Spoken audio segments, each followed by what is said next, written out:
श्रावण मास महत्तम दूसरा अध्याय। ईश्वर बोले, हे महाभाग, आपने उचित बात कही है। हे ब्रह्मापुत्र, आप विनम्र, गुणी, श्रद्धालु तथा भक्ति संपन्न श्रोता हैं।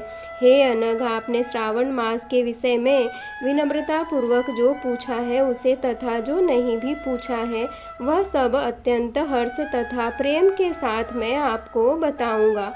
द्वेष ना करने वाला सबका प्रिय होता है और आप उसी प्रकार के विनम्र हैं। क्योंकि मैंने आपके अभिमानी पिता ब्रह्मा का 5वां मस्तक काट दिया था, तो भी आप उस द्वेष भाव का त्याग कर मेरी शरण को प्राप्त हुए हैं। अतः हे तात, मैं आपको सब कुछ बताऊंगा, आप एकाग्रचित होकर सुनिए। हे योगी, मनुष्य को चाहिए कि श्रावण मास में नियम पूर्वक व्रत करे और पूरे महीने भर प्रतिदिन रुद्राभिषेक करे। अपनी प्रत्येक प्रिय वस्तु का इस मास में त्याग कर देना चाहिए। पुष्पों, फलों, दातों, तुलसी की मंजरी तथा तुलसी दलों और बिल्व पत्रों से भगवान शिव जी की लक्ष्य पूजा करनी चाहिए। 1 करोड़ शिवलिंग बनाना चाहिए और ब्राह्मणों को भोजन कराना चाहिए। महीने भर धारण पारण व्रत अथवा उपवास करना चाहिए। इस मास में मेरे लिए अत्यंत प्रीतिकर पंचामृताभिषेक करना चाहिए। इस मास में जो जो शुभ कर्म किया जाता है वह अनंत फल देने वाला होता है। हे मुने, इस माह में भूमि पर सोएं, ब्रह्मचारी रहें और सत्य वचन बोले। इस मास को बिना व्रत के कभी व्यतीत नहीं करना चाहिए। फलाहार अथवा हविष्यान ग्रहण करना चाहिए। पत्ते पर भोजन करना चाहिए। व्रत करने वाले को चाहिए कि इस मास में शाक का पूर्ण रूप से परित्याग कर दे। हे मुनि श्रेष्ठ, इस मास में भक्ति युक्त होकर मनुष्य को किसी न किसी व्रत को अवश्य करना चाहिए।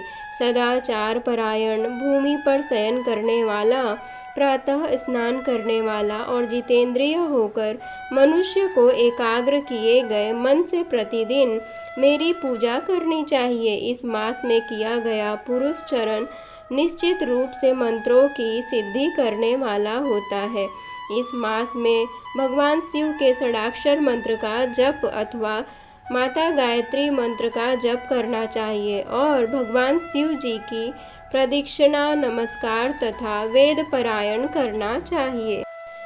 पुरुष सूक्त का पाठ अधिक फल देने वाला होता है। इस मास में किया गया ग्रह यज्ञ, कोटि होम, लक्ष्य होम तथा अयुत होम शीघ्र ही फलीभूत होता है और अभिष्ट फल प्रदान करता है। जो मनुष्य इस मास में एक भी दिन व्रतहीन व्यतीत करता है वह महाप्रलय पर्यंत घोर नरक में वास करता है। यह मास मुझे जितना प्रिय है उतना कोई अन्य मास प्रिय नहीं है। यह मास सकाम व्यक्ति को अभिष्ट फल देने वाला तथा निष्काम व्यक्ति को मोक्ष प्रदान करने वाला है। हे सतम, इस मास के जो व्रत तथा धर्म हैं उन्हें मुझसे सुनिए। रविवार को सूर्य व्रत तथा सोमवार को मेरी पूजा व नक्त भोजन करना चाहिए। श्रावण मास के पहले सोमवार से आरंभ करके 3.5 महीने का रोटक नामक व्रत किया जाता है। यह व्रत सभी वांछित फल प्रदान करने वाला है।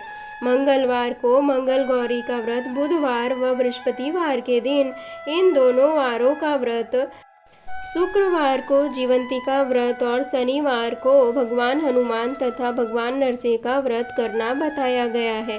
हे मुने, अब तिथियों में किए जाने वाले व्रतों का श्रवण करें। श्रावण के शुक्ल पक्ष की द्वितीया तिथि को औदुंबर नामक व्रत होता है।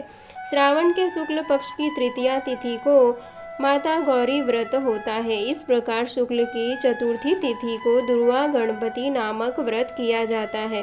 हे मुने, उसी चतुर्थी का दूसरा नाम विनायकी चतुर्थी भी है। शुक्ल पक्ष में पंचमी तिथि नागों के पूजन के लिए प्रशस्त होती है। हे मुनि श्रेष्ठ, इस पंचमी को रोरव कल्पादि नाम से जानिए। षष्ठी तिथि को सुपोदन व्रत और सप्तमी तिथि को शीतला व्रत होता है। अष्टमी अथवा चतुर्दशी तिथि को देवी का पवित्रारोपण व्रत होता है। इस माह के शुक्ल तथा कृष्ण पक्ष की दोनों नवमी तिथियों को नक्त व्रत करना बताया गया है। शुक्ल पक्ष की 10वीं तिथि को आशा नामक व्रत होता है। इस मास में दोनों पक्षों में दोनों एकादशी तिथियों को इस व्रत की कुछ और विशेषता मानी गई है। श्रावण मास के शुक्ल पक्ष की द्वादशी तिथि को श्री हरि विष्णु भगवान का पवित्रारोपण व्रत बताया गया है। इस द्वादशी तिथि में भगवान श्रीधर की पूजा करके मनुष्य परम गति प्राप्त करता है।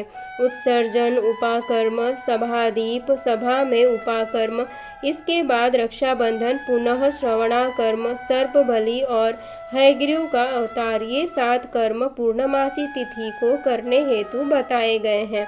श्रावण मास के कृष्ण पक्ष में चतुर्थी तिथि को संकष्ट चतुर्थी व्रत कहा गया है और श्रावण मास के कृष्ण पक्ष की पंचमी तिथि के दिन मानव कल्पादि नामक व्रत को जानना चाहिए।